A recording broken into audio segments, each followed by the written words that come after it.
Mirë dita gjithve. Kam kënaqësinë të hap mbledhjen e parë të Komisionit për çështjet e brendshme dhe të mbrojtjes, mbledhje konstituive, ku konstituojmë këtë komision që është ngritur në bazë të vendimeve numër 61 2025, numër 64 2025 dhe numër 66 2025 të Kuvendit të Shqipërisë, me përbërje si më poshtë: Bledar Çuçi, kryetar i komisionit; Olta Xhaçka, zëvendës kryetare e komisionit; Kleviz Balliu, zëvendës kryetar i komisionit; Ilir Pendavinji, sekretar i komisionit; Hysem Buzali, antar; Agron Male, pra përkatësinë e politike të secilit është edhe e rëndësishme të theksohet, pra edhe një herë Bledar Çuçi, kryetar përfaqësues i Partisë Socialiste; Olta Xhaçka, zëvendës kryetar përfaqësues i Partisë Socialiste; Kleviz Balliu, zëvendës kryetar përfaqësues i Partisë Demokratike; Ilir Pendavinji, sekretar antar i Partisë Socialiste; Hysem Buzali, antar përfaqësues i Partisë Socialiste; Agron Malaj, antar përfaqësues i Partisë Socialiste; Bujar Exha, antar përfaqësues i Partisë Socialiste; Aurora Mara, antare përfaqësuese e Partisë Socialiste; Flamur Noka, antar përfaqësues i Partisë Demokratike; Isuf Çelaj, antar përfaqësues i Partisë Demokratike; Fatmir Mediu, antar përfaqësues i Aleancës për Ndryshim; dhe Erald Kapri, antar jashtë grupeve parlamentare. Gjithashtu, komisioni ka dhe 7 antar zëvendësues, cilët janë Romina Kuko, përfaqësuese e Partisë Socialiste; Arkend Balla, përfaqësues i Partisë Socialiste; Ardit Bido, përfaqësues i Partisë Socialiste; Brunilda Mersini, përfaqësues i Partisë Socialiste; Kastriot Piroli, përfaqësues i Partisë Demokratike; Fidel Kreka, përfaqësues i Aleancës për Ndryshim; dhe Agron Sheaj, jashtë grupeve parlamentare. Komisioni, sipas vendimit të Kuvendit, ka këtë fushë veprimtarie. Komisioni mbulon çështjet e brendshme të rendit, organizimit, mbrojtjes dhe sigurisë kombëtare e publike, organizimin e forcave të armatosura dhe bashkëpunimin ushtarak, çështje të organizimit dhe funksionimit të pushtetit vendor, emergjencat civile dhe mbrojtjet nga fatkeqësitë dhe shërbimet sekrete. Pra kjo është fusha e veprimtarisë të komisionit e përcaktuar me vendimin e Kuvendit të Shqipërisë, siç shikohet edhe për kolegët që kanë një eksperiencë në këtë komision. Këtij komisioni janë shtuar edhe çështjet që lidhen me pushtetin vendor, kështu që duke e parë në tërësinë e tij, mendoj që është dhe mbetet një nga komisionet më të rëndësishme të Kuvendit. Dhe me që është fjalë e parë, dëshiroj që ta kthejmë këtë komision në një forum debati të shëndosh në të mirë të bërjes së ligjeve dhe legjislacionit sa më të ekuilibruar, dhe besoj të japim një kontribut në fusha të rëndësishme kombëtare, siç është siguria kombëtare, siç është mbrojtja, apo qoftë edhe çështjet të pushtetit vendor. Besoj unë në komision kemi një nga, ose në përbërjen e komisionit kemi ekspertizën nga më të mirat, sepse në komision janë 2 ish ministra të brendshëm dhe 2 ish ministra të mbrojtjes.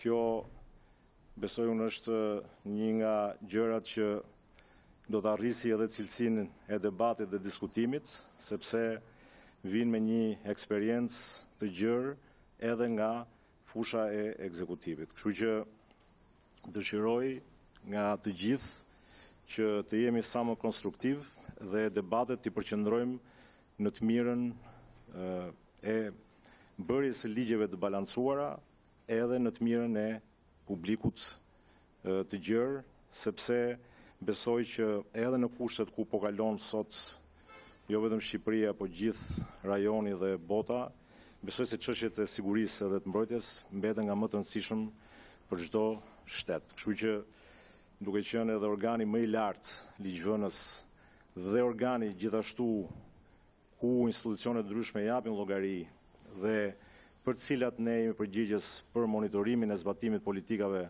kombëtare, besoj se do kemi një kontribut shumë të çmuar në këtë aspekt. Agent për javën që vjen nuk kemi, sepse në bazë të kalendarit të miratuar nga konferenca kryetarëve edhe nga programi nuk është parashikuar dhe nuk ka ligj që duhet ta shqyrtojmë, kështu që besoj me prurjen e re që u njoftua në seancën plenare nga kryetari i kuvendit të 19 ligjeve të ardhura nga qeveria, aty janë edhe ligjet për cilat kontributi jon është i domosdoshëm, edhe ne jemi komision përgjegjës, kështu që besoj në mbledhjen e radhës do miratojmë edhe një kalendar pune për ecurinë edhe vazhdimin e komisionit. Sot ishte dhe është thjesht një mbledhje konstituive për të filluar punën nga komisioni. Ju uroj punë të mbarë të gjithë dhe një bashkëpunim sa më të frymshëm në të mirë të përbashkët të shqiptarëve. Kush dëshiron fjalën, mund ta marrë, po. Zoti Balliu. Faleminderit. Mendoj edhe nga vetë natyra e këtij komisioni duke marrë parasysh dhe gjendjen aktuale të vendit bazuar mbi raportet ndërkombëtare, veçanërisht raporti i fundit i Departamentit Shtetit, që ka sjellë në fokus lidhjen që ka sot politika me krimin e organizuar, qoftë kjo në pjesën e pastrimit të parave, që është patjetër një cënim direkt i sigurisë kombëtare të vendit, dhe besoj dhe shpresoj që ky komision të mblidhet sa më shpesh, sepse e kërkon vetë situata dramatike ku ndodhet vendi në këtë aspekt.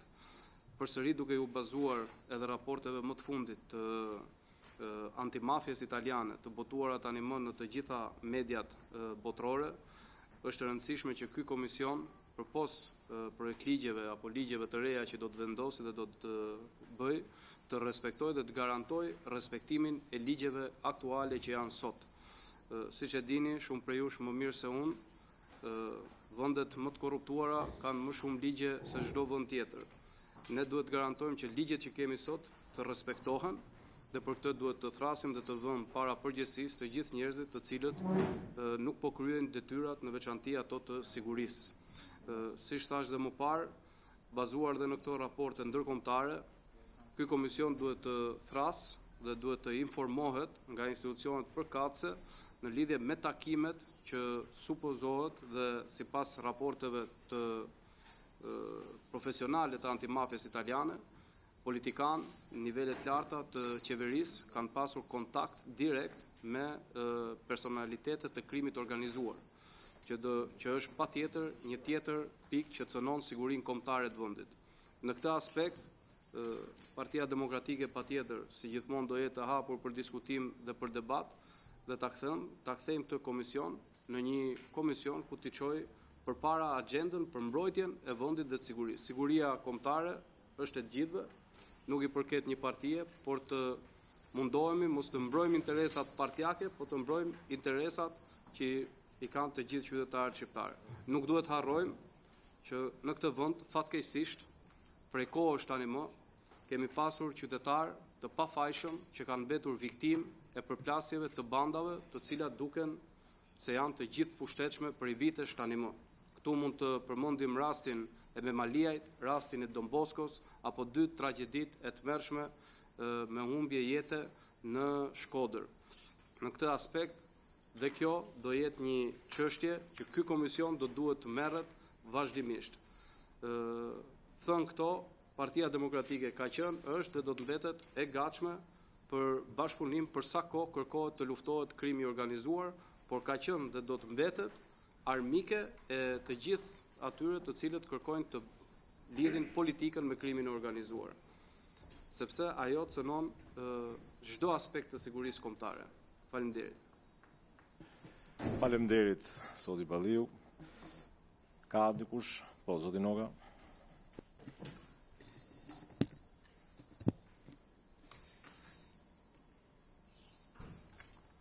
Faleminderit. Zoti Çuçi, unë dhe ti kemi qenë ministra të brendshëm dhe e dim shumë mirë çfarë roli dhe çfarë rëndësie ka një komision i tillë në politik bërjen e një vendi, duke marrë në konsiderat edhe fushat që mbulon. Në një demokraci normale dhe funksionale, produkt i votës së lirë, ky komision ka një autoritet të fortë mbi hyrje, kontrolli dhe imponimi të politikave në Ministrinë e Brendshme, në Ministrinë e Pushtetit Vendor, në Ministrinë e Mbrojtjes dhe ndaj shërbimit informativ. Por kur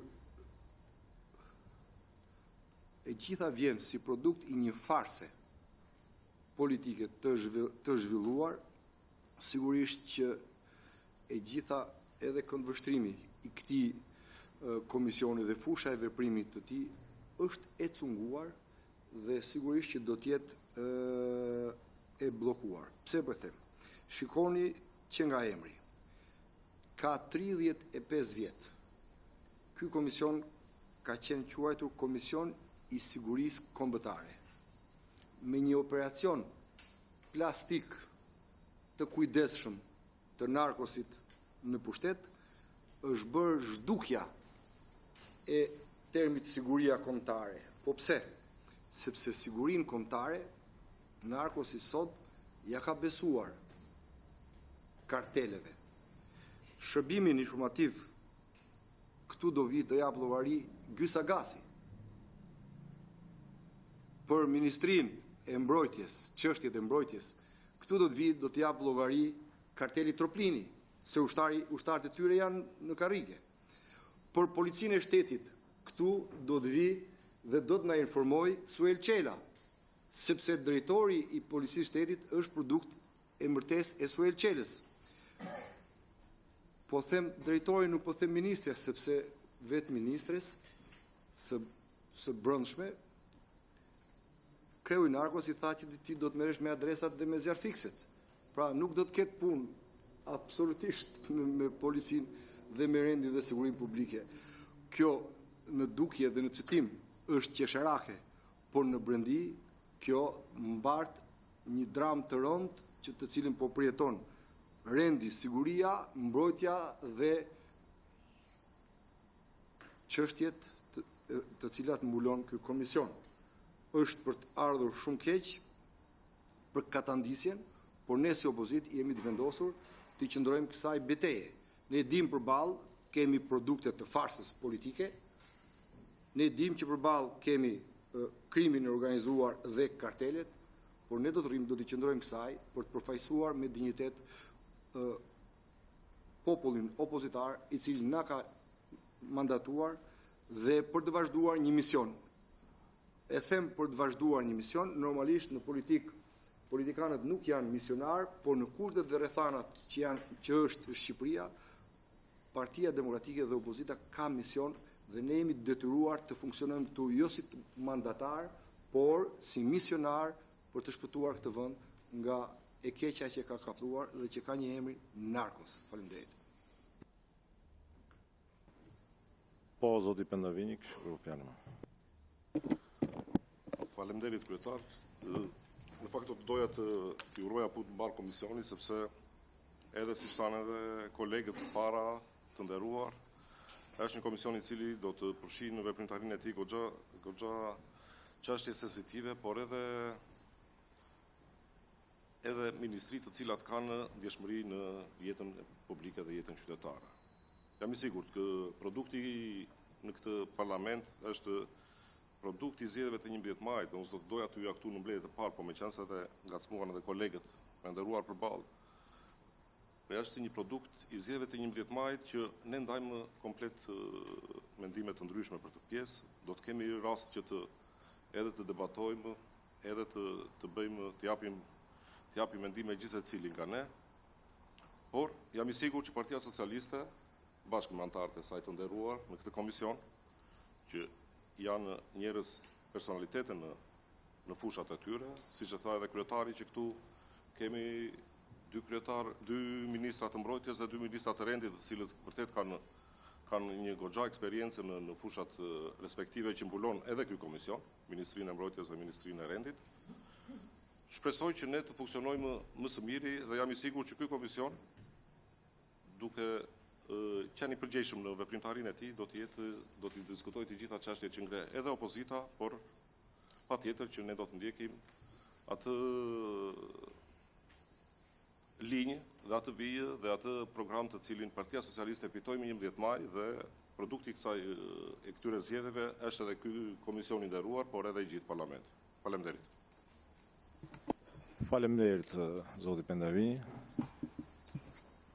Po, zoti Marja. Faleminderit, kryetar. Unë mendoj që komisioni do ta marrë çik pjesën e nivelit pak më lart, se nuk do të hyjmë pjesën e as raportit Departamentit Amerikan të Shtetit, se ne e dim çfarë është raporti, nuk kemi nevojë ta diskutojmë këtu. Ka kohë, ne këtu jemi për konsultimin e komisionit sot. As raportin antimafisë italiane, as të hyjmë në detyrat e policisë kriminale hetimore. Ky është komision për çështje brendshme dhe të mbrojtjes. Kemi kohë ku do të marrim edhe raporte të caktuara, kështu që mos ta ulim atë direkt ke pjesa e nivelit politik. Kemi ku debatojmë, kemi ku flasim, kemi ku bisedojmë, kështu që ta marrim aty ku detyrën dhe misionin dhe rëndësinë që ka ky komision. Faleminderit. Po, faleminderit. Dikush tjetër? Po, zoti Kapri, fjala për ju. Faleminderit, zoti kryetar. Në kuadër edhe të kalendarit, mendoj që mund të propozojmë që në 3 javët e ardhshme është tepër rëndësishme për Komisionin e Sigurisë të ketë disa raportime. Mendoj se Ministria e Brendshme duhet paraqitet për një raportim mbi situatën e kriminalitetit në Shqipëri, por dhe mbi objektivat e saj për të çështje. Mendoj që ka dhe një rëndësi tjetër raportimi i disa krejve tjerë të institucioneve pas publikimit të raportit të Departamentit të Shtetit, ku vendos tekstin për të parë se pastrimi i parave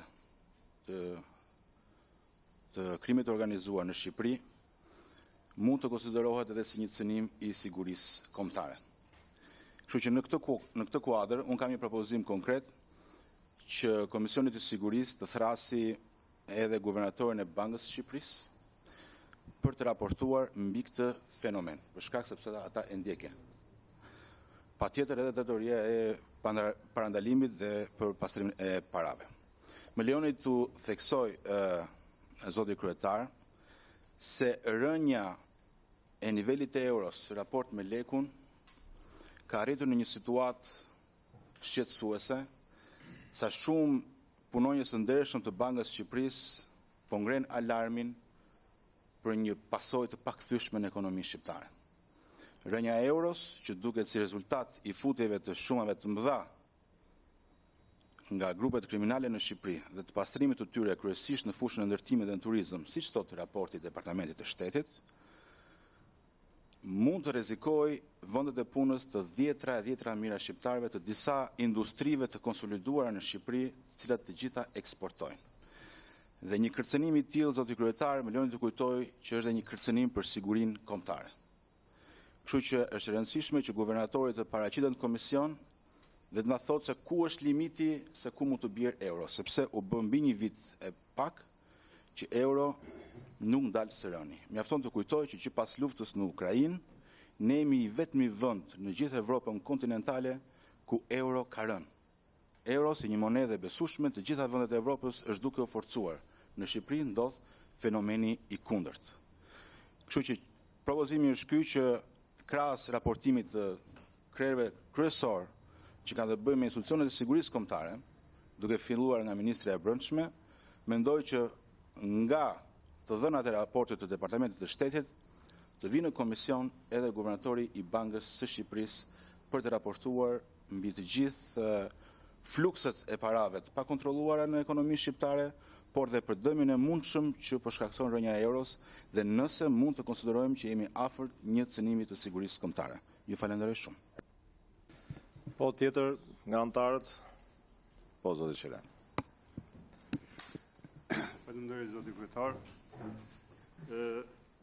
Ky sesion parlamentar ka filluar në mënyrën më të turpshme të mundshme, pasi sesioni parlamentar kaloi nga ana juaj si majorancë, kaloi raportin, programin e qeverisë pa debat, pa fjalën e opozitës, po edhe pa fjalën tuaj, sepse ju keni premtuar zgjedhjeve tuaj se çfarë do bëni, aq më tepër se jeni të sloganit të Evropës 2030, dhe në Bashkimin Evropian. Dhe ngjarje të tilla ndodhin vetëm në Dumën Ruse, në Kore të Veriut, në Taxhakistan, Bielorusi. Pra të një gjuhët fjale aty në zgjedhje që na kanë votuar të diskutonin. Kemi insistuar 2 seanca, ju nuk vazhdoni të rrini në atë që nuk pranoni. Keni fuqinë e kartonit edhe këtu. Se unë jam deputet antar i këtij komisioni në vite. E keni fuqinë e kartonit, por ne do të bijmë këtu me alternativa, me diskutimet tona për të bërë qartë shqiptarëve situatën e rëndit, sigurisë, mbrojtjes dhe funksionimin e shërbimeve inteligjente që ka vendi. Uroj që mos ta përdorni forcën e kartonit, por logjikën dhe argumentin e debateve mes njëri tjetrit. Faleminderit. Faleminderit. Fjalën zonja Kuku, po. Faleminderit kryetar. Në fakt, unë jam anëtare zëvendësuese e këtij komisioni, por gjithjeta ime ka qenë në karrierën pothuajse 20 vjeçare e fokusuar në sektorin e sigurisë, 4 vjet në Ministrinë të Mbrojtjes në drejtorinë e NATO-s, ku jam marrë me integrimin në NATO, 8 vjet në OSB në Departamentin e Bashkëpunimit çështje sigurisë, 8 vjet zëvendësministre e brendshme. Dua të uroj këtij komisioni punë të mbar, patjetër që është një komision elitar i cili ka në thelbin e vet garancinë themelore të shtetit dhe qytetarëve që ka të bëjë me sigurinë. Ndonë se thash jam anëtare zëvendësuese, unë do të ndjek të gjitha punimet e këtij komisioni, por do doja që përpos të gjitha atyre që diskutohen të ketë një fokus të veçantë në luftën hibride dhe në dezinformim.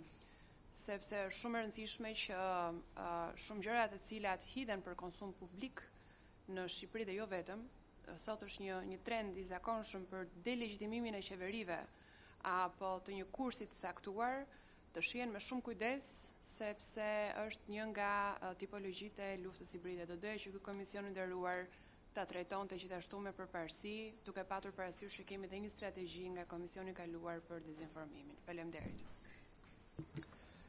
Faleminderit, po. Zoti Rexha, fjalë për ju. Nderuar zoti kryetar, të nderuar kolegë, desha vetëm t'i bashkohem kolegut Malaj që fushata elektorale ka mbaruar, kemi nisur një sezon të ri, programi i qeverisë është publik dhe janë të përcaktuara qartë objektivat që ka qeveria në fushën e sigurisë dhe të sigurisë kombëtare.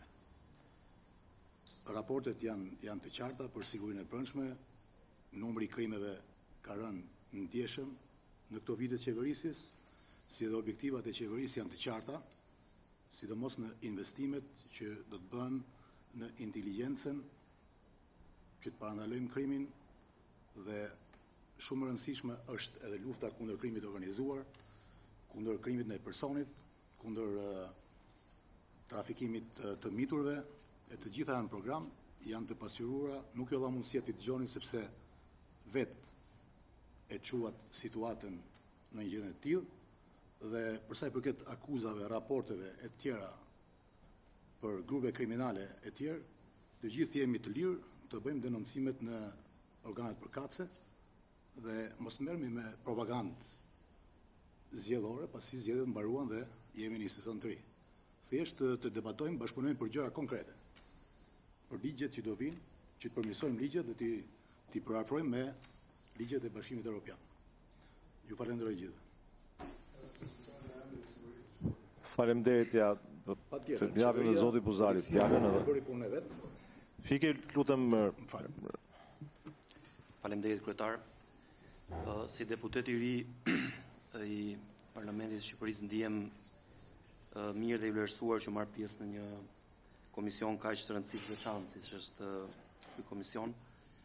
Dhe duke qenë që është çelja e sezonit të parë, si fillim duhet uroj suksese të gjithëve dhe uroj dhe shpresoj shumë që të kemi një bashkëpunim sa më të mirë në raport me atë çfarë qytetarët meritojnë dhe t'i çojmë gjithçka për të cilët dhe kolegët folën me një seriozitet dhe ndeshmëri përpara për të treguar që edhe jam shumë i sigurt që Partia Socialiste i ka vullnetin për të përmbushur çdo obligim për të mirë qytetarëve. Ndaj në këtë sezon të parë edhe një herë duhet të them suksese dhe faleminderit.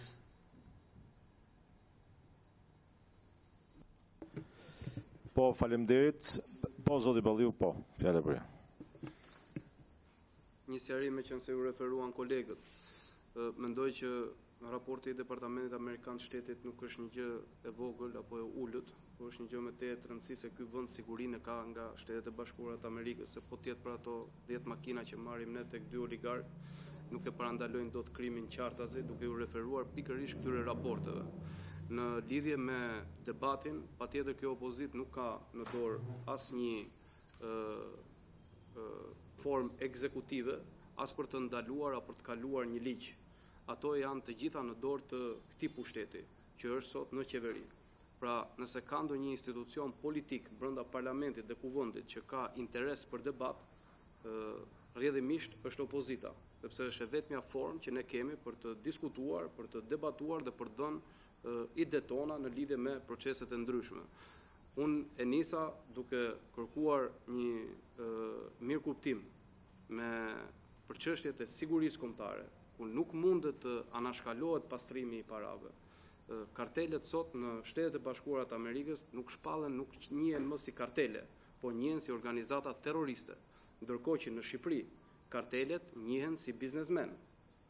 Dhe ne kemi parë në këto vite edhe deputet të cilët sot janë pas hekurave pikërisht për lidhje me këto kartele, qofshin këto troplinët, qofshin këto Abdylajt, qofshin këto Hajrat, Bajrat, e tjerë me radhë të pafund. Këto nuk janë më teori konspirative dhe këto nuk prekin vetëm Partinë Demokratike apo opozitarët, këto na prekin gjithë. Do ju kujtoj vetëm një rast, që secili nga ne këtu mund të ketë fëmijë që është 10 vjeç. Një fëmijë 10 vjeç u plagos për shkak të përplasjeve të bandave në zonën e Don Boskos. Një gjë që fare mirë nëse do të ishin dëgjuar denoncimet e bëra prej vitesh në lidhje me atë band të opozitës, mbase policia e shtetit do të kishte bërë detyrën e vet. Është dhe një fakt i pakundërshtueshëm, sepse janë relacionet pikërisht të kësaj qeverie për një numër të madh të eprorëve të policisë shtetit, të cilët kanë rezultuar të inkriminuar ndër këto vite. Ne i referohemi këtyre raporteve si raporte serioze. Unë e mirë kuptoj pikpyetje që mund të ketë mazhoranca në lidhje me akuzat e opozitës, po nëse nuk doni të na dëgjoni ne, mendoj që është e udhës të dëgjojmë raportet ndërkombëtare, qoftë kjo të antimafjes, Departamentit të Shtetit dhe të Këshillit të Evropës, për të cilën ju kërkoni që ne të ecim përpara drejt integrimit dhe do të keni mbështetjen e plot të asaj partie që ka liberalizuar vizat, që ka hapur asocim stabilizimin për vazhdimsinë tonë drejt integrimit Bashkimit Evropian, që nuk mund bëhet kurrë pa luftuar krimin e organizuar. Faleminderit. Faleminderit zoti Balliu, zoti Male, fjalë për ju. Tash unë nuk e di se me çfarë shikimi e keni lexuar raportin e Departamentit Amerikan, po aty nuk citon që siguria në Shqipëri ka një rrezikshmëri dhe nuk citon këto që thuni ju. Megjithatë, është edhe ajo të thush, po ne këtu nuk kemi për të bërë politik, këtu jemi për të kemi mision tjetër, ndaj s'duhet i shtremojmë dhe disinformojmë siç bëhet në vjushmëri për disa ngjarje dhe situata, kështu që është mirë që të jemi sa më të qartë, sa më konkret, që mos bëjmë biseda që nuk i shërbejnë as ne, as ju, as komunitetit. Po, faleminderit. Po, ja 1 minutë paraprakisht, thjesht për t'ju bërë me dije që mendoj që nuk është e udhës të hymë në çështje konkrete që mbledhen e parë, edhe besoj që deri në fund nga unë do keni gjithë hapësirën për të thënë mendimet, opinionet tuaja, qofshin këto politike, qofshin profesionale, por të bërë në një mënyrë të disiplinuar në sensin e rolit që ka komisioni jonë. Dhe pa hyrë dhe pa marrë përsipër të bëjmë rolin e institucioneve tjera ligjzbatuese, duke filluar që nga shërbimet, policia edhe deri ke prokuroria apo gjykata.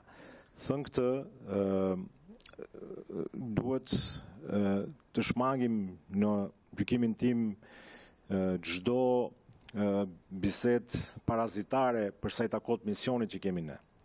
Dhe duhet fokusohemi ke gjërat që bashkarisht i vendosim në agjendë, diskutojmë ato gjëra që kemi në agjendë, të ezaurojmë ato gjërat që kemi në agjendë, të mundohemi të jemi sa më transparent që të sqarojmë opinionin publik edhe shqiptarët për çështje të rëndësishme dhe që lidhen me sigurinë kombëtare pa diskutim, por pa u zgjeruar dhe duke u fokusuar në çështjet që kemi brenda agjendës përkatëse, në mbledhjen përkatëse që do bëjmë. Sot pa diskutim pritej që secila nga forcat politike të kishte qëndrimin e vet politik në lidhje me zhvillimet politike edhe me lidhje si e shikojnë ata sigurinë kombëtare. Pa diskutim që rolin ton monitorues do ushtrojmë.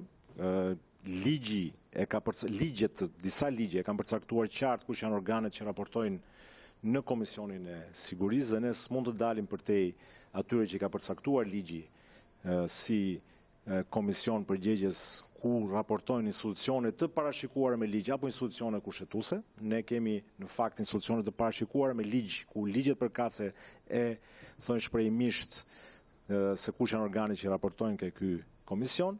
Do kemi hapësira pa diskutim për ta bërë këtë gjë dhe do t'ju bëj edhe një herë thirrje që të na udhëheqë interesi kombëtar, jo interesi i ngushtë politik. Në këtë kuadër duhet shmangim dhe unë do bëj gjithçka kam në dorë si kryetar komisionit, duhet shmangim marrjen e rolit qoftë policit, qoftë gjykatit, qoftë prokurorit si antar të këtij komisioni. Ne kemi rolin shumë më madhor si antar të këtij komisioni. Kemi rolin e para për të bërë ligje që i shërbejnë sigurisë kombëtare edhe ligjet balancuara në të mirë të qytetarëve, dhe e dyta, të bëjmë transparencë të gjithë organeve që ligji ka përcaktuar që raportojnë në komisionin ton në mënyrë që të kuptoj sa më qartë edhe opinioni publik funksionimin e këtyre organeve.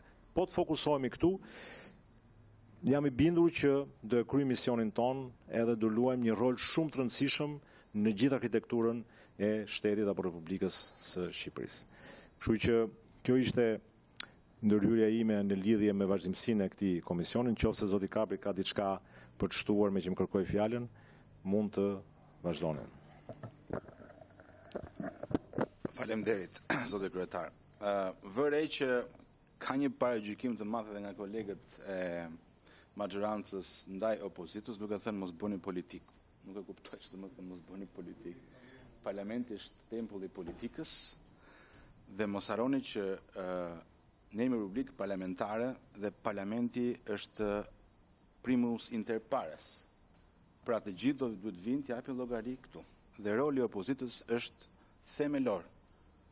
Parlamenti ekziston për shkak të opozitës, të nderuar koleg. Mos paragjykoni propozimet tona, bëni politik, nuk e kuptoj. Tjetër, zoti kryetar, mbi propozimin që bëran konkretisht për organizimin e një seance dëgjimore me guvernatorin e Bankës së Shqipërisë, duke sikur e paragjykuat pasi la të nënkuptuar se e kemi të përcaktuar me ligj se kush kreu institucionin mund të raportojë. Unë mendoj që propozimi që bëra ishte brenda kuadrit të përkufizimit se çfarë është siguria kombëtare. Cënimi i monedhës dhe prekja e sektorëve të gjerë të ekonomisë në kohë të shkurtër që mund të rrezikojë 10 mijëra vende pune, për mendimin tim, konsiderohet cënimi i sigurisë kombëtare. Dhe gjërat janë të lidhura përderisa komisioni ka detyrë të drejtë për drejtë të thrasi një detyrim të caktuar si parandalimi i pastrimit të parave, Banka e Shqipërisë është autoriteti më i lartë që mbledh dhëna mbi këtë çështje. Kështu që nuk mendoj se është as e gabuar apo antiligjore apo jo parlamentare që guvernatori i Bankës së Shqipërisë të vijë në komision dhe të raportojë, të bëjë seancë dëgjimore në kuadër të shqetësimit konkret. Pra, ne do ta pyesim, pra, a ka një kufi, sepse nëse euro vazhdon të bjerë pafundësisht, shumë ekspertë thonë që nëse arrin një kufi të caktuar, dëmet janë të pariparueshme. Këtu rrezikohet siguria kombëtare? Unë mendoj që po, ngelet për të diskutuar. Por ju lutem mos paragjykoni deputetët e opozitës sepse merreni shpesh me këtë çështje dhe duhet ta respektojmë parlamentin dhe parlamentarizmin. Ju falenderoj shumë. Faleminderit zoti Kapri, tash jo për polemik, po unë ju referova dhe do i referohem gjithmonë ligjeve, kushtetutës dhe kufive që kemi ne nga ligji.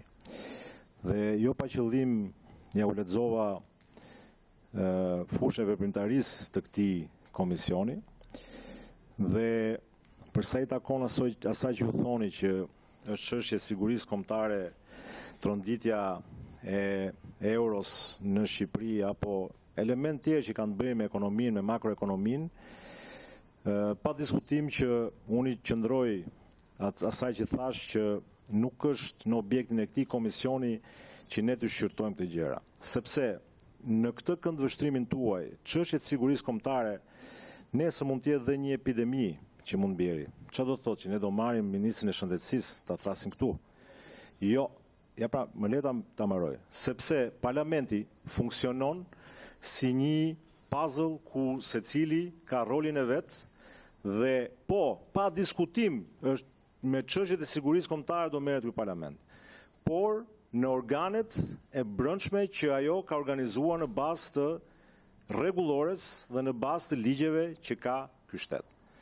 Dhe secila nga komisionet ka përgjegjësinë e vet në çështje që lidhen me sigurinë kombëtare. Ne kemi të limituar brenda fushës së veprimtarisë të këtij komisioni që unë sapo ja u lexova. Gjithsesi, ne në kryesinë e komisionit do t'i diskutojmë gjërësisht këto gjëra, do t'i ezaurojmë dhe do shohim brenda kufizimeve apo hapësirave nëse doni ta shpreh në këtë formë ligjore dhe t'jesh i bindur që s'ka asnjë paragjykim në lidhje me rolin e opozitës në këtë aspekt. Përkundrazi, do keni gjithë aksesin që ja u lejon sigurisht kushtetuta, duke qenë deputet edhe përfaqësues i një grupi të shoqërisë shqiptare dhe do ta ushtroni deri në fund këtë të drejtë që keni në këtë komision sa të jem unë kryetar. Por gjithmonë brenda e para kufizimeve ligjore dhe e dyta etikës parlamentare dhe njerëzore. Kështu që besoj se do kuptohemi edhe gjatë veprimtarisë edhe rrugës gjatë që kemi në këto 4 vite të këtij legjislacioni dhe do t'i ezaurojmë, do t'i shtjellojmë gjithë gjërat me radhë. Por ti je i bindur që s'ka asnjë paragjykim nga ana jonë në lidhje me këtë aspekt. Kështu që ju uroj punë të mbar të gjithëve, edhe sa më shumë produkt për shqiptarët. Tashti në fund fare, ndoshta mund ta fikësh lidhjen direkte.